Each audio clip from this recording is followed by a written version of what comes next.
Todos vamos a empezar el seminario de hoy. Hoy tenemos con nosotros a Paloma Fernández, que viene de la Universidad Complutense de Madrid, de la Facultad de Físicas, donde es catedrática en el Departamento de Física de Materiales. Bueno, ella realiza investigación sobre todo en el campo de los óxidos semiconductores, que tienen muchas aplicaciones en el medio ambiente, y en cuanto a su carrera científica o investigadora, pues bueno, es autora de multitud de trabajos, ha dirigido trabajos de fin de carrera, tesis doctorales, además ha sido presidenta de la Sociedad Española de Materiales desde el 2007 al 2016 y actualmente es presidenta de la Federación Europea de Sociedades de Materiales, pero luego también me gustaría destacar su labor docente y también divulgadora, porque bueno, hace mucho trabajo de enseñanza relacionada, basada en aprendizaje basado en juegos, y de hecho ha recibido recientemente un premio de divulgación y enseñanza de ciencia de materiales otorgado por la Sociedad Española de Materiales. Otra vez ha ido esto. Yo creo que dale ahí. ¿Dónde está la tablet? Vale. Ya ha vuelto. Vale, genial, ha vuelto solo. Bueno, entonces hoy la tenemos aquí para darnos un seminario, lo cual le agradecemos mucho y cuando quieras. Pues muchísimas gracias, Esther, por la presentación.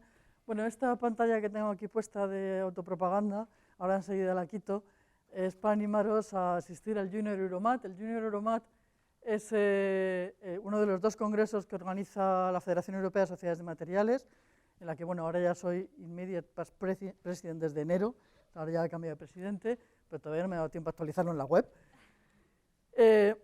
Entonces, bueno, este concretamente está enfocado a la gente joven, está enfocado a, sobre todo, estudiantes de doctorado o recién graduados como doctores.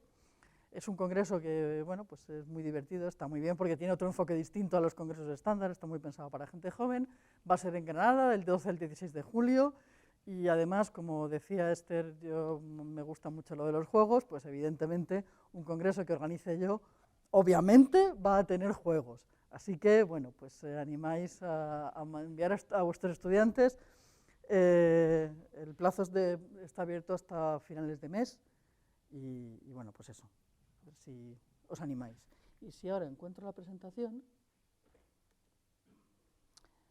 pues entonces F4, F5. Vale. Y entonces ahora, pues como decía Esther, mi tema fundamental de trabajo son los óxidos metálicos. Estas son algunas de las estructuras.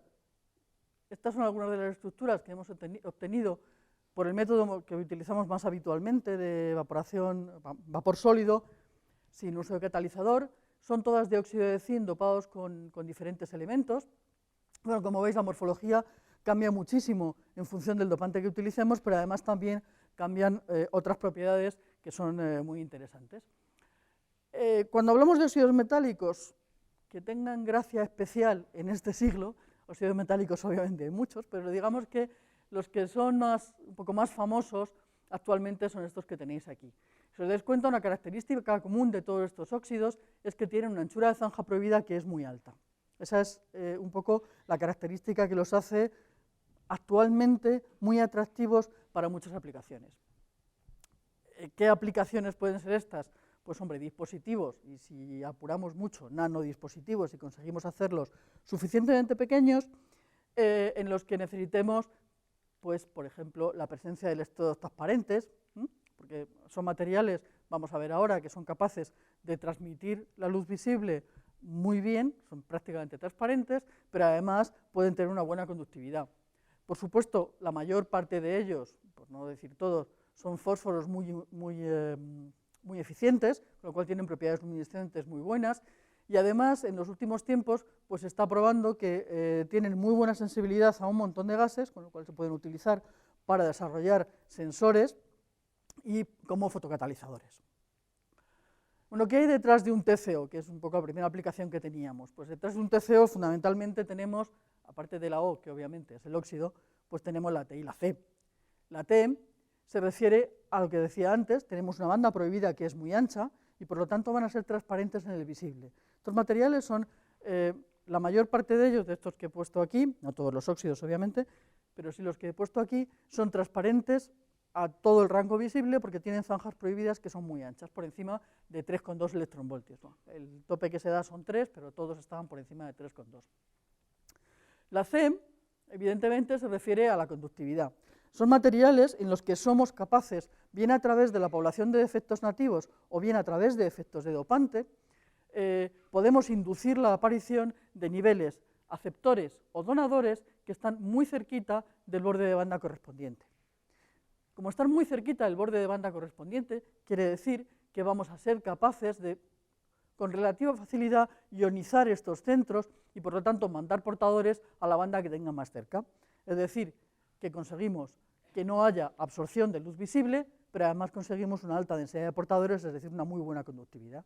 Por eso son muy buenos como electrodos transparentes, porque simultáneamente, por ejemplo, el ejemplo más típico de todos, que podría ser la ventana de una célula solar, yo tengo una ventana que necesito que sea lo más transparente posible, obviamente, a la luz visible, pero además necesito hacer un contacto.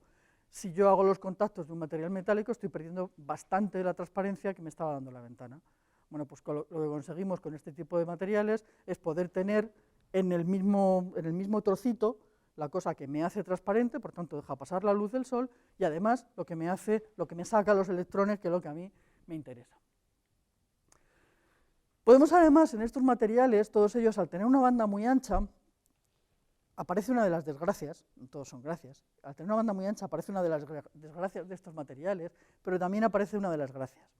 Una de las gracias es que yo puedo jugar mezclando estos materiales o dopando, es decir, puedo juguetear con todo este tipo de estructuras, este tipo de esquemas, y puedo modificar la anchura de banda casi tanto como me dé la gana. Es decir, yo puedo ir desde el valor de la estructura de la anchura de banda del óxido de zinc a la del óxido de indio, me puedo ir moviendo en un continuo sin más que variar las proporciones de esa aleación. En una primera aproximación, pues nos quedaríamos aquí, una aproximación lineal, o sea, lo que viene siendo una regla, una media ponderada, no hay que darle más vueltas. Si queremos afinar un poquito más, le vamos metiendo términos de orden superior para tener en cuenta pues, efectos de doblado de bandas, efectos superficiales, cosas por el estilo. Esto es una gracia. ¿Cuál es la desgracia? Pues la desgracia es que tiene una banda... Esto lo podemos hacer gracias a que tiene una banda muy ancha, entonces tenemos un rango de variabilidad muy grande. ¿Pero cuál es la desgracia? Que tiene una banda muy ancha. Y como tiene una banda muy ancha, ¿qué es lo que va a ocurrir? Que en muchos casos, de hecho en casi todos los casos, si yo introduzco un dopante o introduzco un defecto para cambiar la anchura de banda prohibida, lo que va a pasar el material es que se va a defender.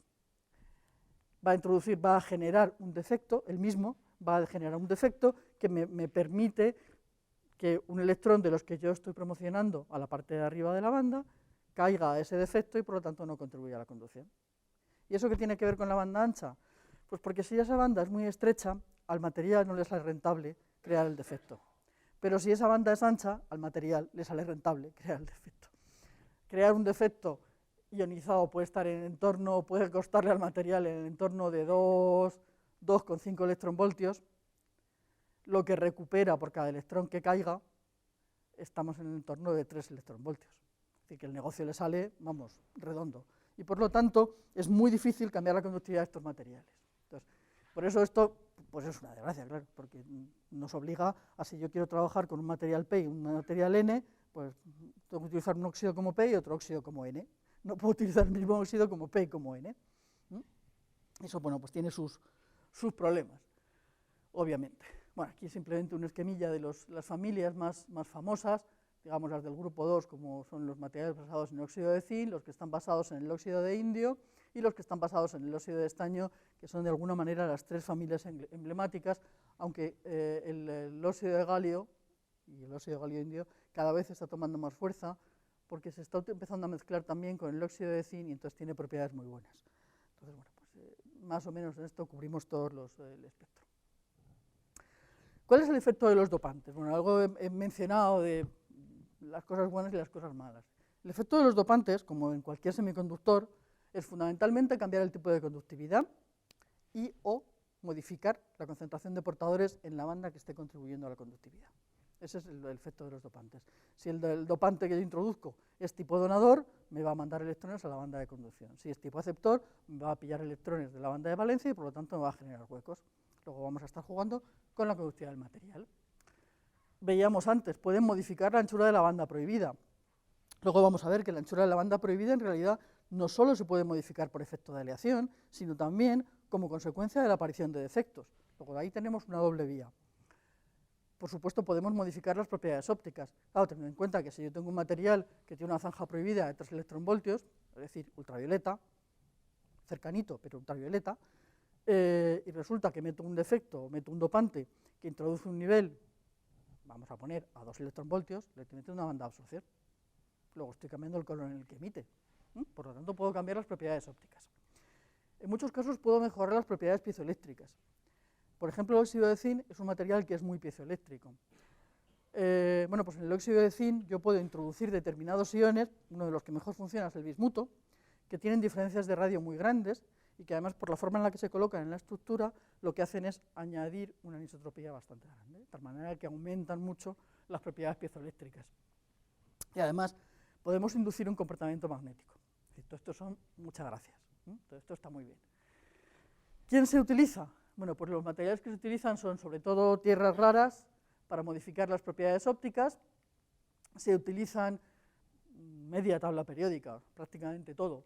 Pues alcalinos, alcalinotérreos, los 3, 4 y 5 elementos de estos grupos para cambiar la conductividad y para cambiar la anchura de banda, porque todos ellos se comportan o como dadores o como aceptores. Esto en valencia 1, estos son isovalentes, pero por aquí los tenemos con valencia 3 o con valencia 5, entonces podemos jugar ahí con el tipo de conductividad. Y también es muy interesante las propiedades magnéticas. Hay una aplicación peculiar en la que esto tiene especial importancia, que es las aplicaciones de fotocatálisis. La fotocatálisis, una de las cosas que necesitamos es modificar las propiedades ópticas. Como luego veremos, un catalizador que fotocatalice está muy bien, pero está mucho mejor si lo hace con luz solar, porque es más barato. El problema es que la mayor parte de los fotocatalizadores, y sobre todo estos, que son los que funcionan bien, pues tienen un grado de solapamiento con el espectro solar en el entorno del 4%, es decir, que desperdiciamos mucho. Entonces, lo que se hace al introducir estos elementos es mejorar esa capacidad de absorción. ¿Cuál es el otro problema que tenemos con los catalizadores, sean foto o no? Pues que yo los echo, por ejemplo, vamos a limpiar agua. Yo echo los catalizadores en el agua, pero luego tengo que sacarlos, porque si no estoy tirando el catalizador. Entonces, el catalizador no se gasta, pero si no lo puedo recuperar, pues como si se gastara. Entonces, ¿qué podemos hacer? Pues podemos inducir en el material propiedades magnéticas de tal manera que podamos después extraer el catalizador con un imán. Entonces, ahí es donde podemos trabajar. Esa es la gran ventaja de este tipo de materiales, es que son muy fácilmente multifuncionalizables. Es decir, yo los puedo hacer muchas perrerías para que simultáneamente valgan para muchas cosas. Bueno, esto es un poquito lo que hablaba antes, los posibles efectos de los dopantes sobre el borde de banda. El más inmediato, el primero en el que pensamos, es, bueno, tenemos una aleación, y como tenemos una aleación, pues regla de la palanca. Ley de Vegas, cambiamos el parámetro de red, como consecuencia vamos a cambiar toda la estructura de bandas y nos van a aparecer diferencias en la posición del borde de banda. ¿Qué más hay? Bueno, hay más cosas en las que sin cambiar realmente el borde de banda, sin desplazar el borde de banda, yo estoy actuando sobre esa transición fundamental. Este sería un material sin dopar, donde tenemos la banda de valencia y la banda de conducción. Me he alejado ya un poquito del esquema de banda plana, pero vamos, tampoco mucho. Y tenemos fundamentalmente dos posibles efectos de los dopantes. Tenemos un efecto del dopante, que puede ser que el dopante introduzca muchos niveles accesibles. Yo los he pintado en la banda de conducción, pero podrían ser igualmente en la banda de valencia. Pero no sé por qué a los de semiconductores nos gusta más pintar las cosas en la banda de conducción. Está arriba y parece que todo cae, no sé, pero siempre lo pintamos así. Entonces, bueno, pues tenemos aquí el borde de la banda de conducción y lo que ocurre es que se colocan un montón de niveles asociados al dopante que están por encima del borde de la banda de conducción. Pero están todos muy pegaditos, están tan pegaditos que realmente es como si yo tuviera una banda de conducción efectiva que no está aquí, sino que está aquí. Con lo cual, de manera efectiva, lo que acabo de hacer es aumentar la anchura de la banda prohibida en una cantidad delta BM, que se llama delta BM porque es el efecto de Barstein-Moss. Ya está. porque lo estudiaron estos señores. Podemos hacer otra cosa, que es introducir un dopante que en lugar de meterme esos niveles justo por encima del borde de banda de valencia, me lo meta justo por debajo. Si me meten los niveles justo por debajo del borde de valencia, pasa igual. Va a llegar un momento en que si tengo mucha cantidad de dopantes, si tengo muchos de estos niveles, lo que va a pasar es que me van a formar un continuo, pero me van a formar un continuo que va a estar por debajo del borde inicial de la banda de conducción, de tal manera que ahora tendremos una anchura de zanja prohibida que es un poquito más pequeña, menos delta de Rn, que es la renormalización de la banda. Es decir, que tenemos otra forma más de poder jugar con los materiales sin tener que irnos a las cantidades en las que estamos trabajando sobre aleación. Ya está trabajando sobre aleación, es óxido de zinc, óxido de indio, pero yo puedo estar teniendo un óxido de zinc y un poquito de indio que le echo por ahí, sin tener que llegar a la aleación. Entonces eso, bueno, pues también afecta. ¿Cuáles son las principales transiciones radiativas que nos vamos a encontrar en los materiales? Porque decíamos, bueno, una de las gracias es que emiten, ¿no? Y además podemos cambiar el dónde emiten. Bueno, pues fundamentalmente las principales, la primera de todas obviamente es la banda de conducción, banda de valencia, que es la banda-banda, que en este caso, en estos materiales, va a estar en la zona del ultravioleta. Y luego tenemos un montón de transiciones que pueden estar asociadas a transiciones entre niveles de defectos, desde una banda a un nivel de defecto o desde un nivel de defecto a una banda. Y esas, en función de la distancia a la que estén de la banda correspondiente, pues tendrán un color u otro. De tal manera que al final es cierto que podemos cubrir una parte muy amplia del espectro, de tal manera que en la zona del violeta azul, típicamente los que están emitiendo son los bordes de banda, niveles que sean muy poco profundos, excitones, tanto libres como ligados, que es lo que se conoce como Near Edge, NB. En la zona de verde, amarillo y naranja rojo, ya dependiendo de los materiales, pues lo que nos vamos a encontrar son sobre todo transiciones intraiónicas y transiciones asociadas a niveles profundos. Por ejemplo, en el óxido de zinc,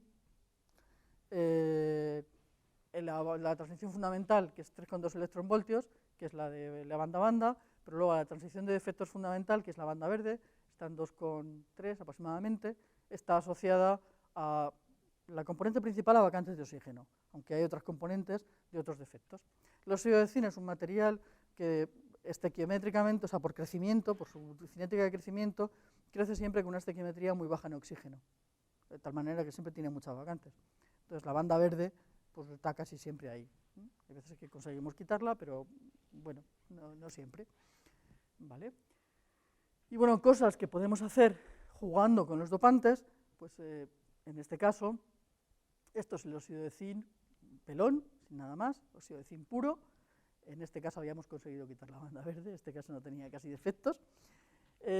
Dopamos con magnesio, el magnesio desplaza la banda hacia el azul, por eso la tenemos aquí. Dopamos con herbio, el herbio desplaza la banda hacia el rojo y por tanto la tenemos aquí. Es decir, que es verdad que podemos jugar.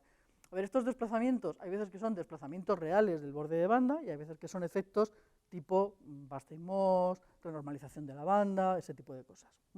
Que meten un nivel que es muy eficiente, esas cosas. Bueno, esto de aquí es simplemente el segundo orden del borde de banda, no tiene mayor importancia. Bueno, además, nosotros podemos, claro, está muy bien que tengamos cosas que emiten mucho y que emiten muchos colorines y todas esas cosas, pero además también nos gusta tener cosas que emiten dándonos imágenes muy bonitas, porque así, oye, uno de vez en cuando se regala la vista, que también es importante, bastante sufre uno a lo largo del día, ¿no? Entonces, bueno, pues efectivamente cuando trabajamos con estos materiales, una de las cosas que vemos es que cuando metemos diferentes dopantes, ponía la imagen al principio de diferentes morfologías, al ir introduciendo diferentes dopantes, bueno, se producen tensiones en el material que hace que aparezcan diferentes planos de crecimiento preferente y por lo tanto aparecen diferentes morfologías. En este caso, por ejemplo, tenemos óxido de zinc que está dopado con aluminio. ¿De dónde le debo? No, no he dado donde le debo. Está dopado con aluminio. El óxido de zinc puro normalmente crece en la forma o bien de agujas o bien de nanovarillas, nanomicrovarillas, dependiendo de las condiciones, sobre todo de flujo y de temperatura. Pues cuando introducimos el aluminio, lo que conseguimos es que empiecen a aparecernos un montón de plaquitas. Estas placas tienen como 200 nanómetros de espesor, más o menos, es decir, son muy finitas. Están muy bien ordenadas, son estructuras autoordenadas, Esto es una imagen de secundarios y esto es una imagen de catodoluminiscencia. Luminiscencia inducida por el haz de electrones y podemos hacer un mapa de dónde sale la luminiscencia. Lo que vemos es que estas placas emiten bastante bien, sobre todo por una de las caras, hay una parte que es efecto de sombra, pero resulta que estas agujitas que aquí se ven muy bien, pues aquí, hombre, yo sé dónde están, pero si no sabes dónde están, pues no se ven, porque emiten muchísimo menos que las placas. Si nos vamos al microanálisis de rayos X, lo que vemos es que en las placas hay aproximadamente unas 10 veces más de aluminio incorporado que en las agujas. Luego estamos modificando, por una parte, claro, al cambiar el plano de crecimiento, cambia las posiciones atómicas en las que se pueden incorporar los dopantes. No se incorporan igual de bien en un plano de crecimiento que en otro, por lo tanto, eso lo estamos cambiando ahí, pero además estamos cambiando las propiedades de luminiscencia. Entonces, bueno, pues seguimos un poquito más. Esta es otra estructura parecida, también en óxido de aluminio, pero aquí en vez de tener los triangulitos, pues lo que tenemos son como unas microcajas. Entonces, de nuevo, las dimensiones son parecidas, secundarios, aquí tenemos luminiscencia, y aquí vemos algo parecido. En este caso lo que vemos es que el interior de las cajas emite mucho más que el exterior, cuando uno pensaría que debería ser al contrario, porque si en el interior, hombre, lo que está en el interior sale peor, y los electrones también entran peor. Si los electrones tienen que entrar a excitar en el exterior, en el interior luego van a entrar peor, y además la luz que tiene que salir, hombre, digo yo que le costaría más trabajo salir que si ya está fuera. Bueno, pues resulta que no, y en las cajas lo que se ve es que siempre las zonas del interior emiten mucho mejor. Pues hacemos un espectro. Si hacemos un espectro, ¿qué es lo que vemos? Lo que vemos es que en realidad está emitiendo todo, pero lo que ocurre es que en la zona de fuera, la parte exterior de estas cajas, tenemos la emisión del borde de banda y tenemos una emisión de defectos. Tenemos las dos cosas, pero pesan más o menos lo mismo.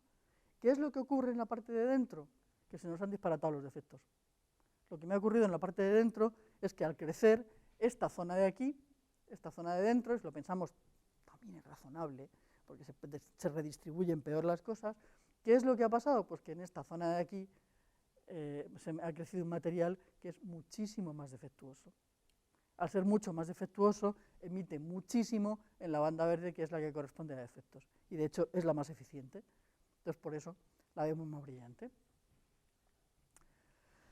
Bueno, en el caso, sobre todo cuando trabajamos con estos óxidos y dependiendo de para qué aplicaciones, y sobre todo cuando nos vamos a una escala un poquito más pequeña, pues es muy importante tanto el tamaño como la superficie como la forma. Eso es muy importante. Y vamos a ver algunas aplicaciones en las que esto verdaderamente es muy importante en el caso de los óxidos. Y básicamente son estas tres aplicaciones de las que voy a hablar un poquito. Por una parte, el sensado de gases, la fotocatálisis y el guiado de luz. Sobre todo en este caso, del guiado de luz, lo que nos van a hacer falta son morfologías muy peculiares, morfologías muy determinadas. En el caso del sensado de gases y la fotocatálisis, sobre todo, lo que nos va a hacer falta es mucha superficie. Vamos a necesitar un área efectiva muy grande.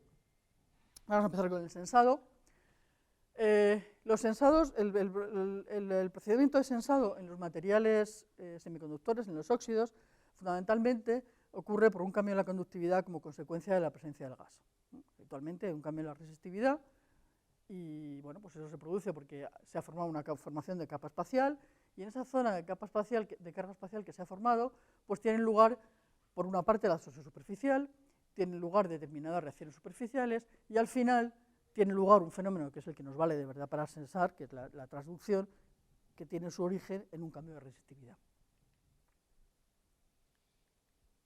Es que están muy juntos los dos botones, entonces doy al que no es. Bueno, pues aquí está más o menos ilustrado eso que decía. Tenemos en aire, tenemos una banda, aquí la banda prohibida, tenemos un poquito doblado porque tenemos una superficie, siempre que hay superficie vamos a tener un doblado de bandas, pero solamente tenemos estas moléculas, se produce aquí esta absorción y vemos que tenemos una población de portadores que es muy pequeñita. Cuando aparece, por ejemplo, aquí está ilustrado con etanol, aparece el etanol, este aire, estas moléculas que están aquí absorbidas van a reaccionar con el etanol, van a liberar una serie de portadores, en este caso a la banda de conducción, y por lo tanto aquí lo que vemos es que ha aumentado la población de portadores, es decir, baja la resistividad. Eso va a pasar en función del tipo de gas y de si el material es tipo P o tipo N, va a pasar o así o al contrario. O sea, eso luego os enseño un esquemita, una tabla, donde está resumido. Las magnitudes más importantes que necesitamos caracterizar en un sensor: la selectividad, el tiempo de respuesta y la estabilidad. Normalmente lo que se caracteriza es el tiempo de respuesta y la estabilidad, y la selectividad es como el santo grial. Lo buscamos. Otra cosa es que lo encontremos. Parámetros importantes son estos dos: el tiempo de respuesta, a ver si tengo un gas tóxico, que me dé cuenta antes de morirme. O sea, eso es fundamental. Y a ser posible, que me diga siempre lo mismo. Vayamos a que a lo largo de una semana me muera más. Eso hay que tener cuidado, ¿eh?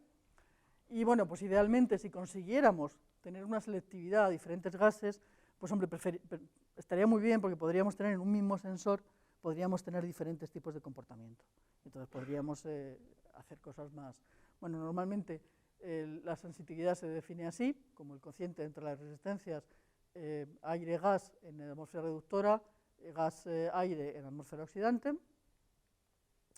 Y el proceso real que tiene lugar pues sería este. Aquí tenemos aquí la superficie. En la superficie tenemos las moléculas de aire absorbido, todas estas moléculas de O2, de aire y vapor de agua en principio.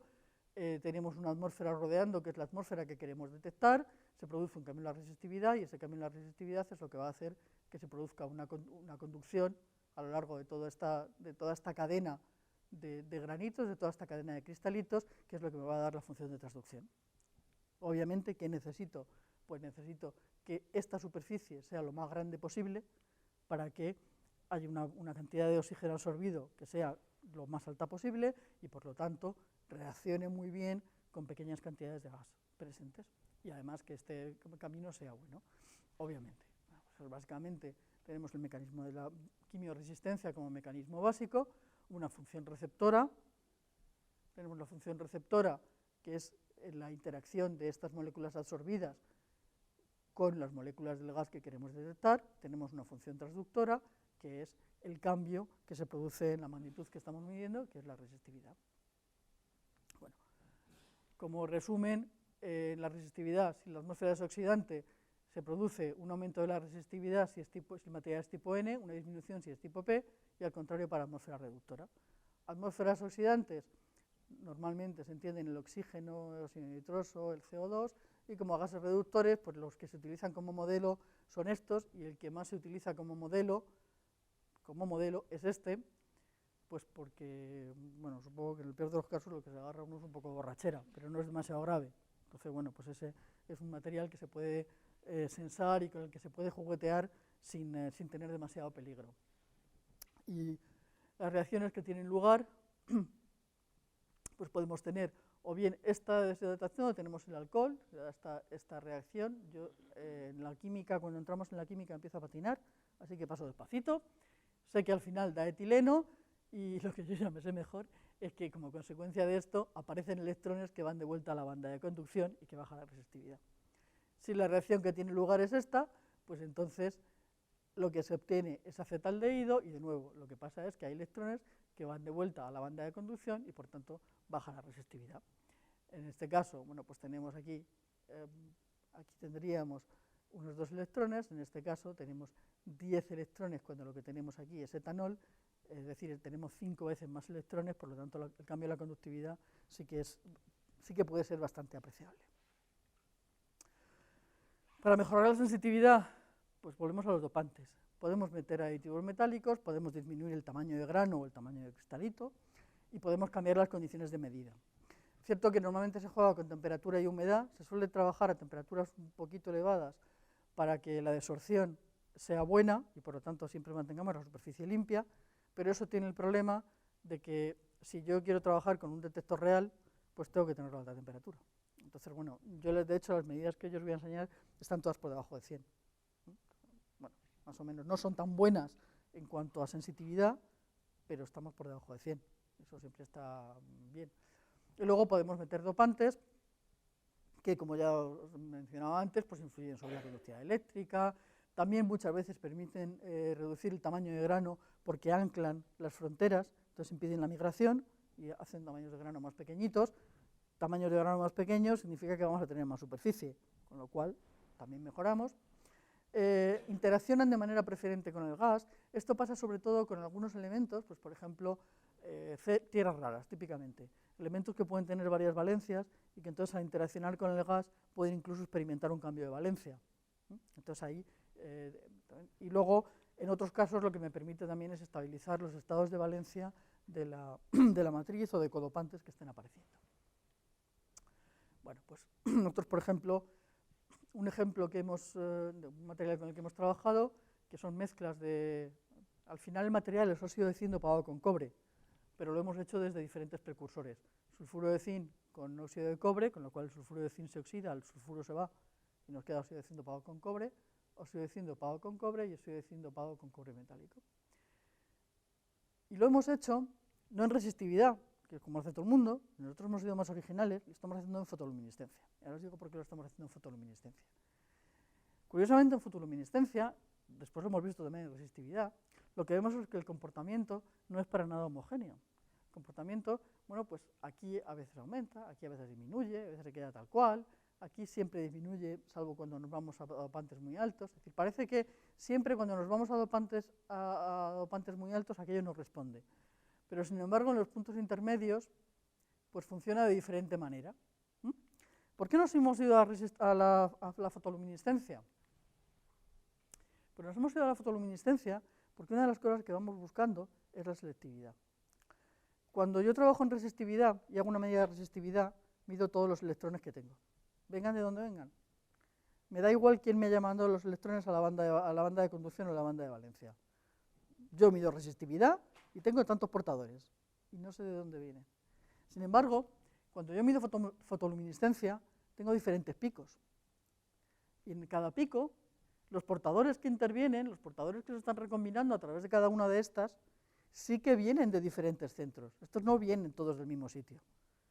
Aquí sí que puedo intentar ver si cuando yo meto tal gas, el pico que baja más es este, o el pico que baja más es el otro, con lo cual iríamos acercándonos a la selectividad.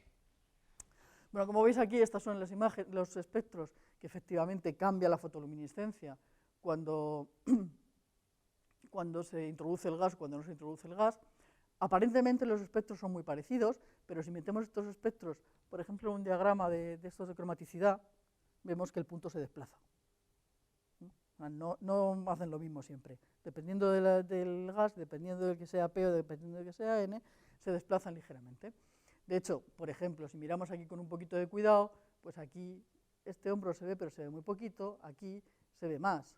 Aquí, por ejemplo, tenemos una bajada que aquí se define más que aquí. Aquí vemos que estas dos bandas tampoco son igual de estrechas o de anchas, lo cual quiere decir que hay un componente que se está comportando de manera distinta, lo mismo que tenemos aquí. Es decir, que tenemos pequeñas variaciones en las bandas, que puede ser un camino que puede ser prometedor. Aquí, pero es que es un poquito más difícil de medir que en resistividad. Entonces, bueno, pues ahí estamos entrando, estamos viendo un poquito a ver lo que nos sale, y yo la verdad que tengo bastantes esperanzas, porque además estamos midiendo a 22 grados, ¿no? O sea que estamos midiendo ambiente, lo cual está muy bien, ¿no? Entonces, bueno, pues ahí vamos. Hay otra aplicación que es la fotocatálisis. Bueno, la fotocatálisis cada vez tiene más importancia, pues porque cada vez somos más guarrillos y necesitamos limpiar más cosas, y entonces, bueno, pues sobre todo necesitamos eso, limpiar aguas, eliminar contaminantes, todas estas cosas. La reacción que tiene lugar aquí, bueno, pues de nuevo, yo tengo mi banda de valencia, tengo mi banda de conducción. ¿Qué es lo que ocurre?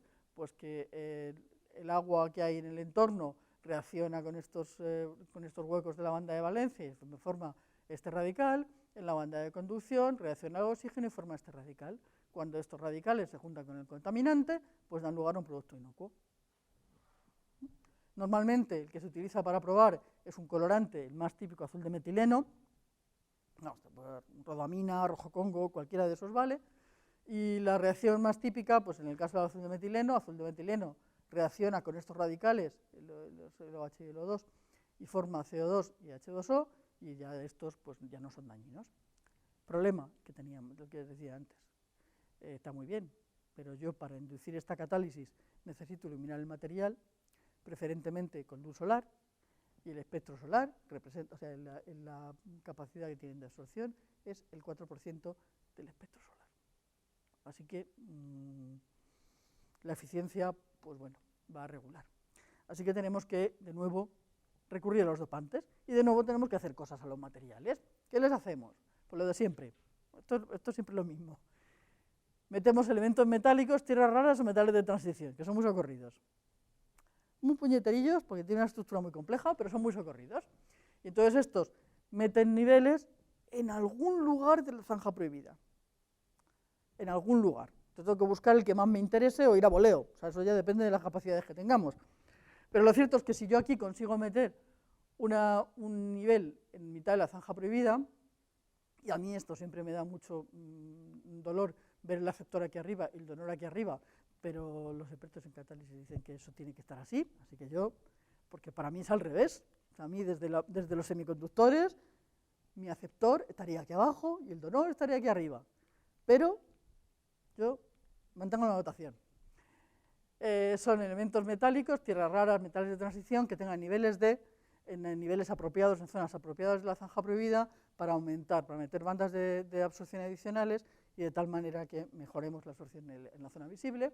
O también podemos meter átomos que no sean metálicos, que no metan niveles D en ningún sitio, pero que de alguna manera me permitan modificar, bien a través de Weierstrass o de renormalización, me permitan modificar la posición de la banda. Con lo cual, en cualquier caso, estamos consiguiendo esto. Bueno, también se puede trabajar con estructuras un poquito más complejas, en las que hagamos una estructura core-cell y trabajamos sobre procedimientos de transferencia de carga, en los que en este caso, en una parte de la estructura core-cell se está produciendo la fotooxidación y en la otra parte se está produciendo la fotorreducción. Pero básicamente lo que estamos haciendo es simplemente separar los dos procesos, no estamos haciendo nada nuevo. Bueno, y conseguimos cosas bastante buenas. Estas son las bandas de absorción esto es óxido de zinc dopado con cerio, que el cerio en este caso es el que hemos metido nosotros para que nos meta el nivel de por ahí por medio. Estas son las bandas de absorción de metileno al cabo de varios tiempos en función de la concentración de cerio, y bueno, pues evidentemente baja bastante. O sea, a tiempo cero tenemos una banda de absorción del azul de metileno bastante alta, bastante grande, y vemos que va bajando rápidamente. Bueno, y también se ven estas curvas. De hecho, en 20 minutos conseguimos eliminar el 70% del colorante, en 17 minutos eliminamos el 60%, el punto de eliminación del 60% es lo que se considera un poco como pista para ver que funciona, y en 45 minutos hemos quitado de medio prácticamente todo el colorante, o sea que funciona bastante bien. Luego funciona comparablemente al que se considera fotocatalizador estándar, que es el óxido de titanio, además más barato. Entonces, bueno, va muy bien. Y bueno, la última aplicación que quería contaros, en la que sobre todo lo que nos importa es la morfología, es el guiado de luz. En el guiado de luz vamos a trabajar sobre todo con dos tipos de estructuras. Inicialmente vamos a trabajar con estructuras alargadas. Si yo pienso en una fibra o pienso en una guía de luz, pues bien, es una guía de luz. Pero bueno, lo cierto es que casi un poco, pues como pasa muchas veces, casi un poco de chamba, pues resulta que descubrimos otro tipo de estructuras, que son estructuras planas, en las que no hay propiamente guiado, pero en las que tenemos unas cavidades resonantes absolutamente preciosas. Entonces, bueno, pues, de nuevo, hay que regalar la vista de vez en cuando. Entonces, bueno, lo que hacemos es, empezamos por las alargadas, pues esto es una nanofibra o una microfibra, o sea, normalmente estamos en el entorno de los 400, 500 metros de diámetro, y o sea, que son casi micro, y son bastante largas. Metemos por aquí un haz láser y bueno, pues cuando el ángulo de reflexión es el adecuado, damos una reflexión total, pues efectivamente se guía y al final tenemos la luz y teóricamente por aquí no sale nada, ¿vale? También podemos hacer una cosa, como estos materiales son muy eficientes desde el punto de vista de la luminiscencia, lo que podemos hacer es no ya meter el haz láser por aquí y ver lo que sale, sino irradiar con un haz láser, provocar la fotoluminiscencia en el material y que sea la propia luz del material la que se propague a lo largo de la guía. Bueno, pues eso es lo que hemos hecho. Entonces esta es una estructura que que tiene un poquito de todas. La imagen queda un poco guarrinada, pero es que se ven muchas cositas que están muy chulas. Esto es como una especie de espada, al final acaba así, pues eso, una espada, pero de ahí sale un nanohilo, de ahí sale un nanohilo. Entonces, ¿qué vemos aquí? Bueno, aquí tenemos una zona, esto es una microscopía óptica, esto muy probablemente son maclas, son defectos que aparecen en el material. ¿Qué es lo que vemos aquí? Pues lo que vemos aquí es que aquí hay pérdidas de luz, ¿vale? Yo estoy metiendo por aquí, estoy iluminando, está por aquí, estoy iluminando por aquí, y en esta zona que hay muchos defectos, rompo la condición de reflexión total y por lo tanto hay pérdidas. De repente la luz desaparece, se ve por aquí más o menos un brillito tenue por los bordes, llega hasta aquí, ahí se ve otra vez un poquito que pierde, es este puntito de ahí donde se junta la espada con el nanohilo, dejamos otra vez de tener emisión y, de sorpresa, aquí nos aparece la mayor parte de la emisión de lo que estamos metiendo. Esto funciona muy bien en verde, funciona muy bien en rojo, y este pegotillo, que es otra fibrita que se nos ha quedado colada por aquí y que no está guiando apropiadamente porque no está en las condiciones de reflexión total, pues ya se ve que esto emite por todas partes. Es decir, aquí se ve muy bien el contraste entre una zona que está guiando y una cosa que no está guiando. Esto es otro hilo. En este caso lo que estamos haciendo es, de nuevo, iluminamos por aquí, sacamos la luz por aquí, o iluminamos por aquí y detectamos en dos puntos distintos. Este es un punto en el que se ha cruzado con otro hilo. Y entonces pues estamos detectando aquí donde se ha cruzado con ese otro hilo, es donde pierde la luz, y si no, pues ya al final. Aquí, entre medias no hay prácticamente nada de pérdidas. Y esto que parece el cinturón de Orión, pues es un palitroquillo de estos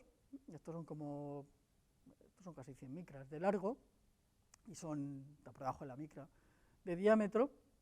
Iluminamos con los tres láseres, estos son tres pegotillos que van por ahí, iluminamos con los láseres rojo, verde y azul.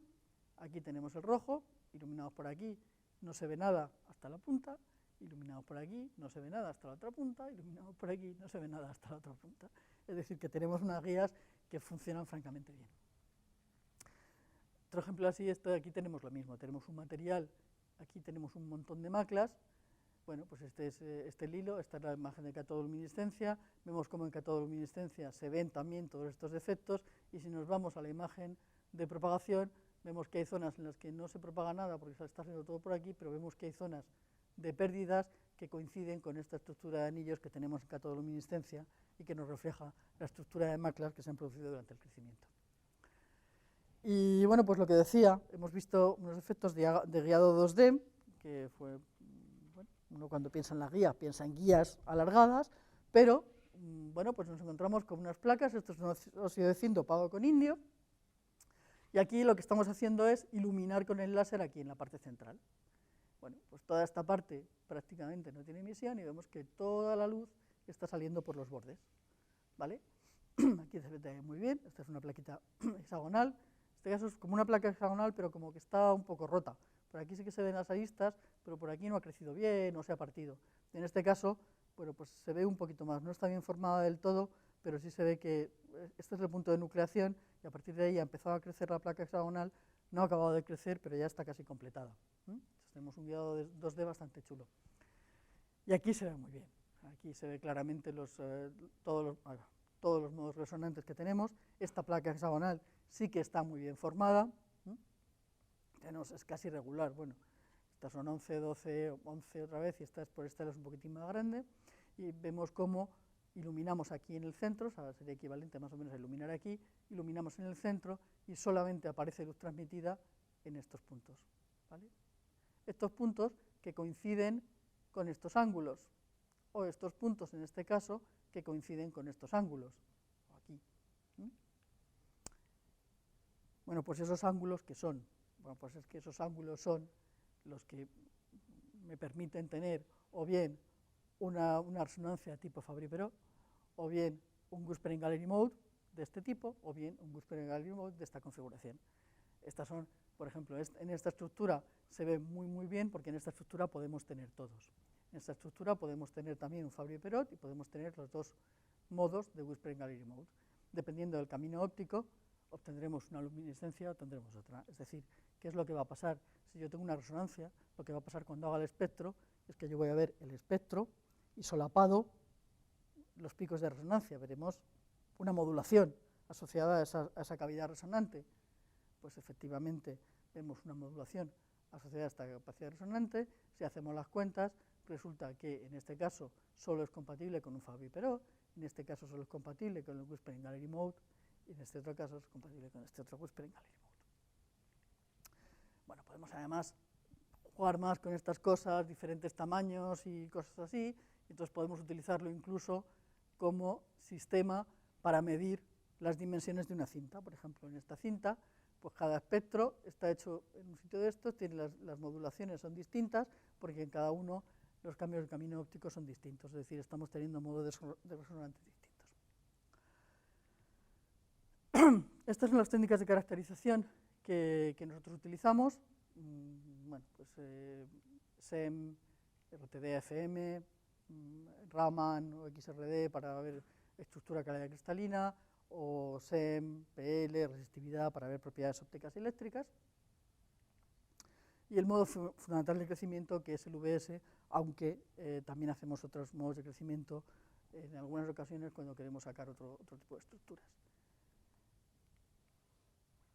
Bueno, estas son el tipo de morfologías que obtenemos, podemos obtener dependiendo de lo que queramos. Y bueno, pues podemos irnos de relaciones de aspecto muy altas, desde 1-200 en estructuras 1D, hasta estructuras tipo placa, o hasta estructuras 3D con diferentes terminaciones, diferentes estructuras en las que mezclamos además 3D, 1D como teníamos antes.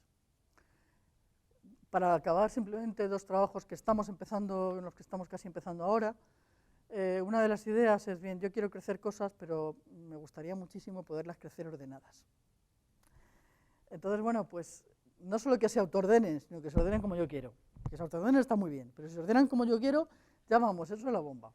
Entonces, bueno, estamos haciendo crecimientos sobre silicio 111. Esto es silicio pelón, sin hacerle nada. Pues las estructuras crecen un poco donde les da la gana, pero si las irradiamos, con el mayor pulsero de este lado del Mississippi, que está en el instituto de al lado, ¿verdad? Pues entonces generamos estructuras LIPS en la modalidad de pseudospikes, estas son relativas o estas son amorfo cristalino, y en particular, cuando tenemos los LIPS amorfo cristalino, tenemos unas estructuras ordenadas absolutamente preciosas. No solo tenemos unas estructuras ordenadas, podemos controlarlo en función del flujo. Aquí siguen ordenadas, pero lo que pasa es que hay muchas. En función del flujo vamos teniendo menos, va cambiando también, estas son más largas, estas son más cortitas, y además tienen muy buenas propiedades luminiscentes. Estas son todas las emisiones, bueno, estas veis cómo emiten muy bien, pero no solo eso, sino que además emiten de diferente manera. Es decir, las que están más cerca del flujo están emitiendo con una mayor preponderancia de los centros profundos, de defectos. Las que están más alejadas del flujo suelen estar más gordas, pero sin embargo sus propiedades luminiscentes son mejores en el sentido de que están más en el ultravioleta. Es que podemos controlar también eso, así que ahí estamos trabajando.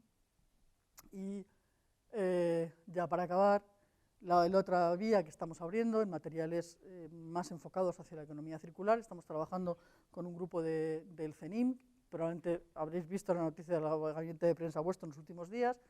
Lo que hacemos es recuperar materiales de diferentes vías, diferentes residuos. Hemos trabajado desde carbones activados a través de los pozos del café del bar del CENIM, que es con los que trabajamos, o cosas variadas, pero en este caso han salido resultados muy chulos. Pilas alcalinas nos han dado óxido de zinc muy bueno. Esto es una mina de la que se obtiene estaño, está en Orense, en Penouta. Es una mina de la que se obtiene estaño. En el CENIM han hecho todo el proceso de síntesis y han conseguido sintetizar óxidos de niobio y óxidos de tántalo con una pequeña proporción de sales de tántalo. No han conseguido aislar del todo. Es decir, tenemos coltán. Pero es que tenemos coltán de la escoria de la obtención del estaño, que es la bomba, y eso, por supuesto, además es la primera vez que se había hecho. Pero no solamente eso, sino que ellos han conseguido aislar los productos muy eficientemente y muy bien, y nosotros hemos conseguido crecer las estructuras muy bonitas, crecer estructuras con muy buenas propiedades luminiscentes y con muy buenas propiedades, además, en cuanto a permitividades. Estamos con permitividades que están cercanas en torno al 20, y hemos hecho alguna prueba de condensadores y tenemos capacidades del orden de 8 picofaradios con tamaños parecidos a los condensadores estos de lentejita, que es más o menos el valor de los condensadores de lentejita. O sea que está muy bien, porque conseguimos reciclar un material que es escoria y transformarlo en algo que puede ser muy útil. Y bueno, pues esto es una parte del grupo, porque los que somos más mayores sí que estamos siempre, ¿verdad?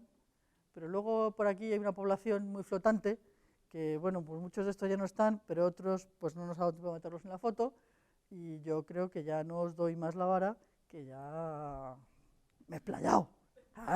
Ya me he explayado, ya me he quedado a gusto. Así que muchas gracias y bueno, pues espero que os haya gustado.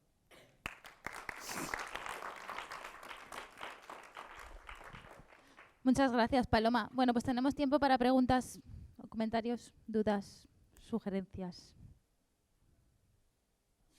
Vale, bueno, voy a empezar a preguntarte yo. Muy bien, no me explico Venga, muy bien. claro, sí, no sé. No, muy bien, te has explicado muy bien, pero yo tengo alguna curiosidad. En el caso de los materiales, tanto que utilizas para sensado como para fotocatálisis, aparte de recuperarlos, luego cuánta vida útil tienen o cuántas veces se pueden utilizar. Entiendo que por mucho que los recuperes, esto no será infinito, o sí. A ver, el problema fundamental es que es muy difícil recuperarlos. El problema fundamental es que es muy difícil recuperarlos. Entonces,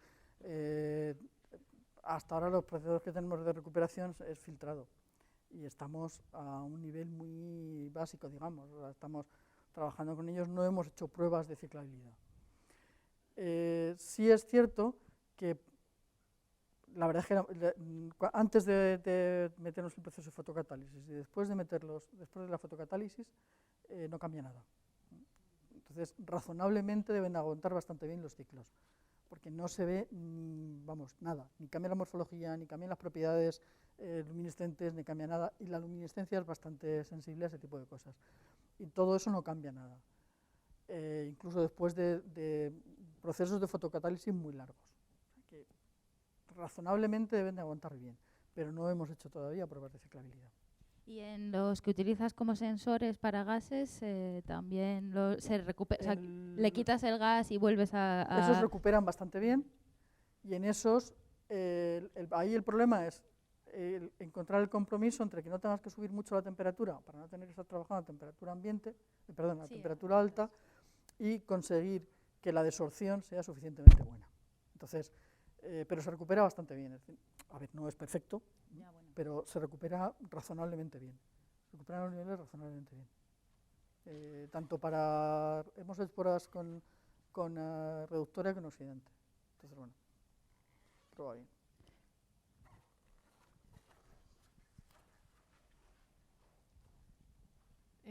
Muchas gracias.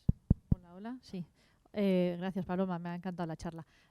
Nada, un par de cuestiones. Por una parte, esto que nos has contado del guiado, ¿esto lo hacéis con qué fuentes? ¿Con láseres de diodo? ¿Cómo lo hacéis esto? Pues mira, hay algunas que con punteros. Ajá. ¿Vale? O sea, esto es muy simple. Ajá. Entonces, vamos en plan cutrecillo. Entonces, las que os he enseñado y he dicho que esto para hacer cinturón de Orión, eso es directamente un puntero. O sea, un diodito, o bien de un puntero, o bien un diodo montado, pero como si fuera un puntero, lo metes por ahí y ya está. Otras lo que hacemos es excitar directamente la luminiscencia del material. Entonces eso lo hacemos nosotros, tanto el Raman como la fotoluminiscencia podemos hacer en un espectrofotómetro, como se hace fotoluminiscencia normalmente, pero podemos hacer fotoluminiscencia con resolución espacial, como habéis visto, en un microscopio confocal, o sea, micro-PL. Entonces tenemos montado micro-PL y Raman, entonces ahí podemos excitar con el láser. Ahí tenemos dos láseres, tenemos uno en 600 y pico y el otro en 300 y pico, entonces estamos más limitados en lo que podemos excitar. Pero claro, lo que ocurre es que ahí lo que estás detectando es la luminiscencia del propio material, porque de hecho la del láser, si pudiéramos, nos la quitaríamos porque lo que hace es emborronar todo. Claro. La verdad es que es muy intensa. Y si no, con un dedito, vamos. Funciona muy bien. Muy bien. Y la otra cuestión, la teoría en todo esto aporta, es decir, ¿hasta qué punto está descrito parte de esto? Yo qué sé, pues que cambios en el band gap y tal, al dopar.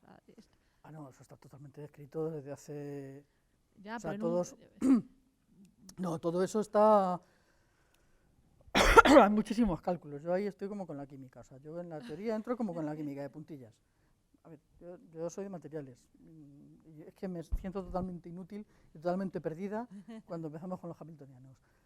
Pero sí que son cosas que están completamente, o sea, el efecto de Weierstrass está descrito desde, yo diría que los 60 y pico, 70 está hecha la teoría. Todo lo que tiene que ver con la ley de Vegas y el doblado de bandas, eso es de los ya bien hecho de como de los 70. O sea que hay muchísima teoría. Después, ahora lo que se está haciendo es no solo hacer la teoría desde el punto de vista de cálculo estricto, de cálculo de bandas, que al final es como se hacen estas cosas, le meto el nivel, veo que teoría perturbativa o cálculos ab initio, cosas de estas, pues ahora también se están haciendo otro tipo de simulaciones. Pero lo que son los cálculos de la parte de teoría para ver el modelo, pues yo tengo esto aquí, y muchos además son, pues por ejemplo, antes decía, es buscar un elemento que te meta el nivel D en alguna parte en el borde de banda. Bueno, o sea, para mí es en alguna parte en el borde de banda. Claro. La gente que sabe Kifi y cosas de estas, pues saben dónde tienen que meter, qué elemento quieren meter en función de que quieran que el nivel D, pues por ejemplo en el óxido de zinc, los bordes de banda son entre la banda 4S del zinc y la 2P del oxígeno. Pues si tú sabes que están entre la banda 2P del oxígeno y la 4S del zinc, pues buscas saber quién demonios tiene el D ahí, y lo colocas y lo pones.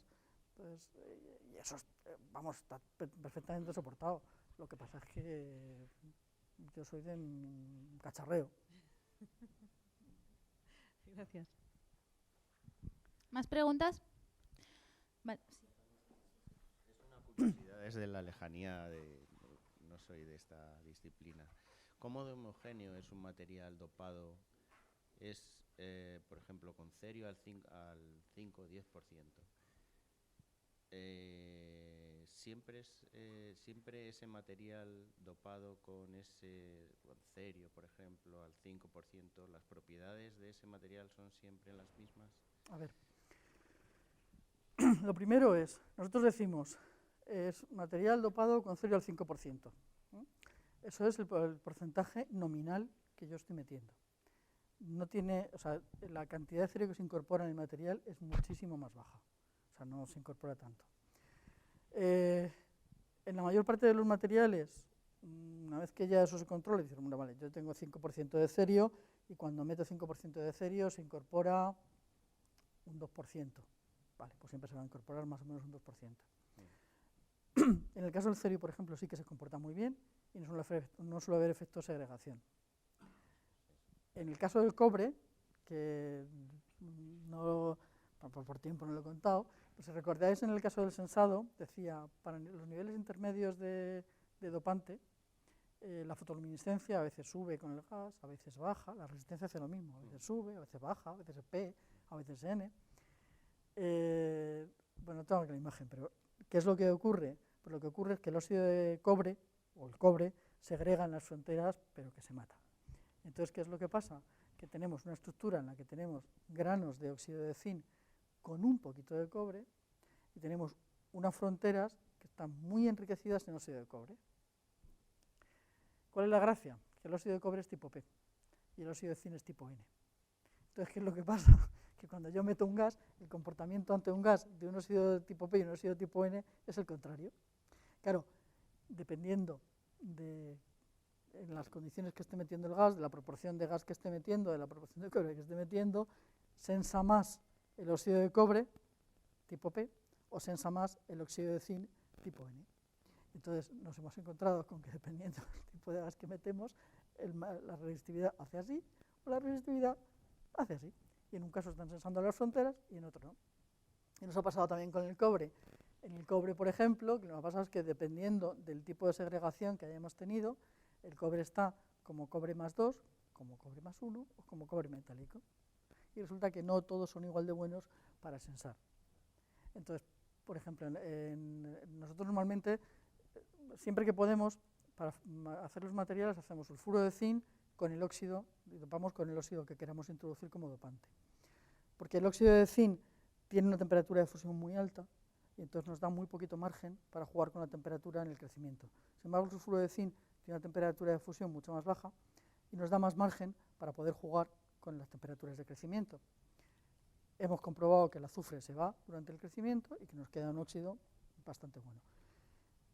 Como lo que estamos dopando es con un óxido, no tenemos problema con la vacante de oxígeno, porque el oxígeno nos lo proporciona el óxido dopante, con lo cual todo perfecto, está estupendamente.